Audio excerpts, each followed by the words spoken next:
Hello. My name is Cecily Bushman. I am a senior at Lake Travis High School. I will be attending BYU Idaho in the fall, and I hope to major in nursing.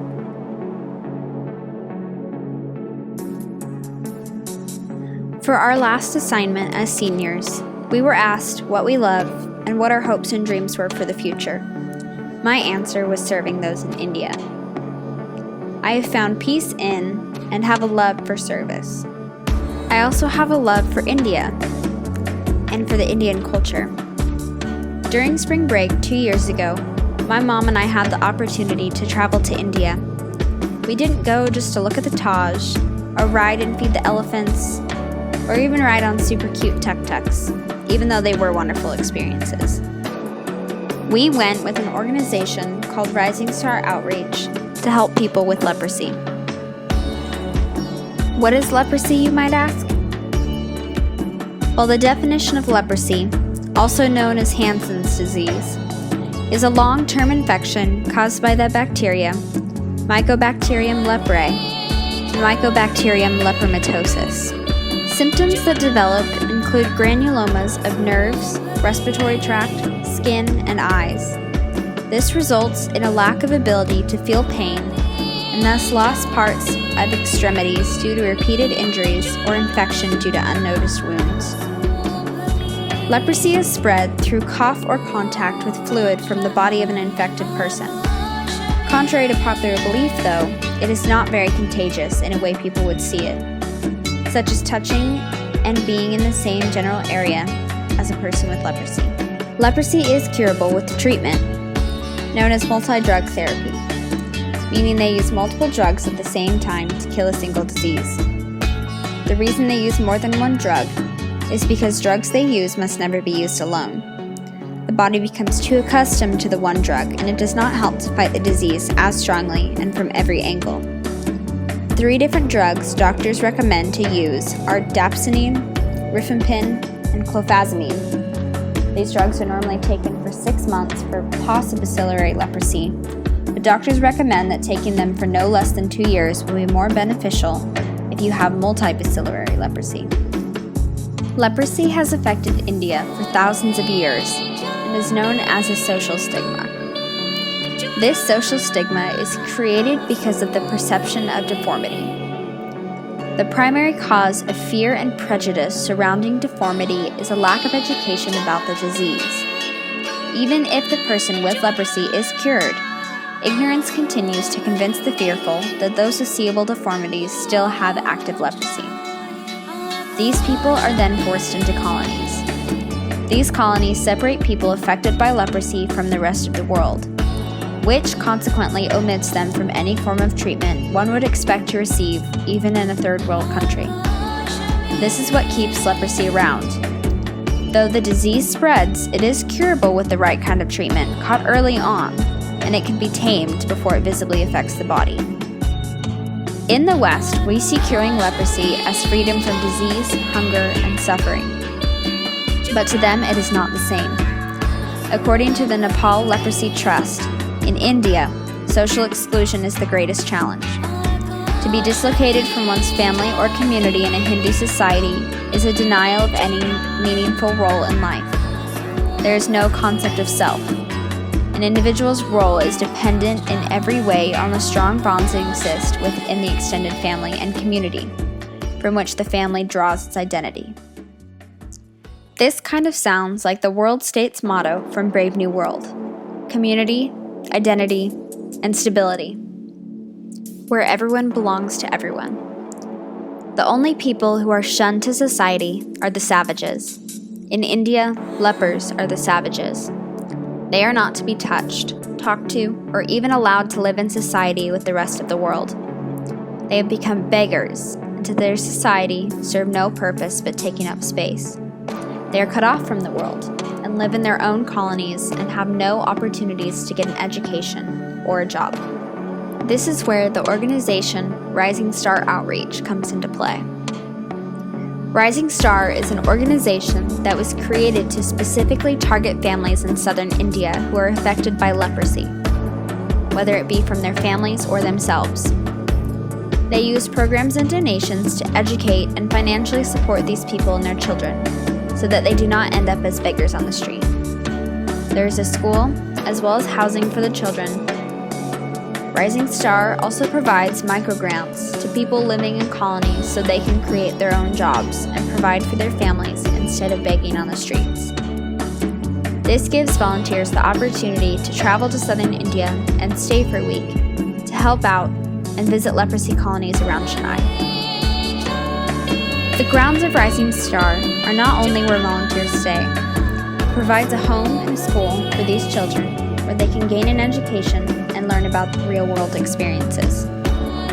Before coming to India, volunteers are asked to take an online course on the specific way to teach children how to read and write. When they come to India, they are then able to teach the kids using these methods.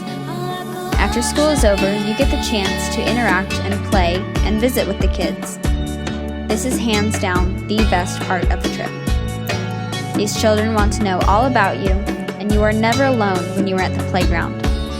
Some sweet little child is always by your side, asking you a million questions about your life and if you remember their name, which you never do. The second is service. There are many kinds of different services that Rising Star has to offer. It all depends on when you go. Right at this moment, they are building another hostel for the kids to stay in that don't live within walking distance of the school. They don't have enough rooms for all the kids, so as a volunteer, you would be helping to build another one. The third is medical assistance. This is not only the most important thing volunteers do in India, but it is the most rewarding. Depending on which colony you go to, there will be different jobs to do once you get there.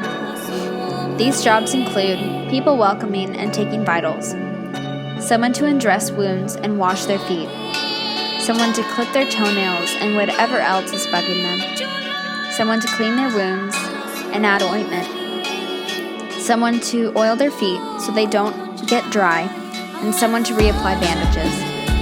This sounds kind of disgusting, right? Not fun for people with weak stomachs. But there is a difference in actually doing the service than just talking about it. There's something special about walking into a colony for the first time and seeing someone hobble or roll their way over to be helped. There's something special about holding someone's hand as you help them into their chair and talking with them for a few moments. They have so little. They are shunned so much from society, but they have the biggest smiles and the brightest eyes. These are some of the happiest people I have ever met in my life. They are so grateful for something you see as so small in value. But once you're there, working, chatting, and helping, you don't seem to realize that there are flies in your face, or that it's a little smelly, or that you're sweating up a storm. You are serving, and that makes you forget everything else. Making their life a little bit easier becomes all that is important in that moment. In the poem, "The World is Too Much With Us," by William Wordsworth, he reprimands the reader that as a society, we lay waste our powers. We have the ability to help those in need, and we have the medicine to do so. But why haven't we? What is stopping us from doing all we can to help those people in need? Plato answers this question in his poem, The Allegory of the Cave. He says, "That soul of man has come out of the brighter life and is unable to see because unaccustomed to the dark." Living in a first world country gives us the benefit to a greater life. We have access to things we need and aren't begging on the streets, wondering if we're going to be able to have something to eat. We are blessed with more than we know. Our world is metaphorically bright, and we don't really seem to care what is going on in the poorer parts of the world, where their world is metaphorically dark. In Brave New World, Lenina asks what we are all thinking. How can they live like this? What you are seeing are the houses of the people with leprosy. These are their homes. They made these themselves, and their young children are born, grow up, and because of the stigma, will live there until they die. Their toilet is a hole outside. They live amongst the trash and the dirt, and if they're lucky, they might even have more than one piece of clothing. This is their entire life. This is it. That's what struck me personally when I realized that this wasn't some play. This wasn't a Disney ride or some cool production. This was real life for them. This is what was actually happening. This was their reality, and it wasn't going to get any better for them. I can't imagine living like this even for a day. Right at this second, there are people in India lying down under a thin tarp on the side of the road to go to sleep for the night. And when we are laying in our comfortable beds to go to sleep, they will be already up working in their shops, partially connected to their houses on the side of the road, if they even have one. Even though they might not see this, I want to thank Satya, Subi, Sumi, Gracie, Pavi, and all of the sweet UKG kindergarteners for changing my life for the better. Thank you for showing me there is still good in the world. Thank you for making me love India because of your innocence and kindness. I hope to see you again doing wonderful things and being wonderful people. Nan, Unai, Ka Talikiren.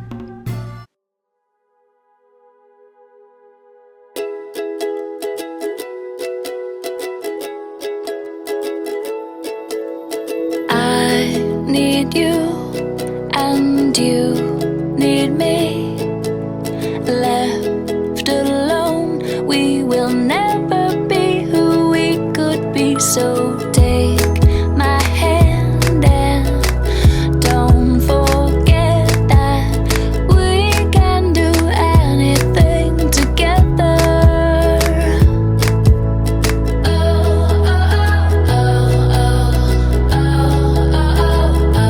Just one drop of your love, a single ray of sun, just one thing to change the world. It's just you and me, starting with a dream and giving it all we've got. Only takes one drop. Only takes one drop. Only takes one drop.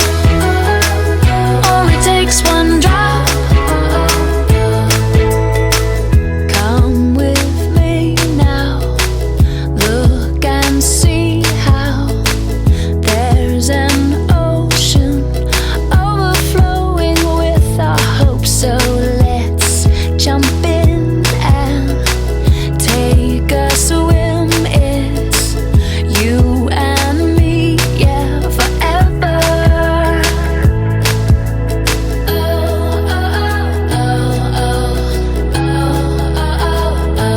Just one drop of your love, a single ray of sun, just one thing to change the world.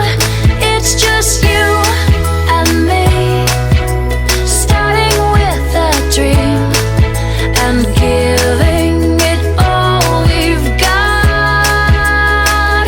Only takes one drop. Only takes one drop. Only takes one drop. Only takes one drop. I need you and you need me. We can do anything together. My goal for the future is to not only go back to India with a greater knowledge and appreciation for the human body, but to go to college and learn about it and how to aid people as a nurse. This video is only a small step in my journey to getting a nursing degree, and I hope one day to get my master's in nursing and take it worldwide. Serving others is something I look forward to when I get the chance, and one day I know if I work hard enough that it will be my job.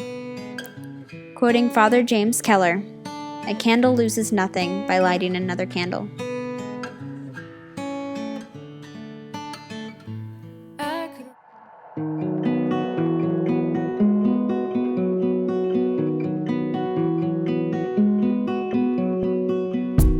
I wanna set the world on fire until it's burning bright for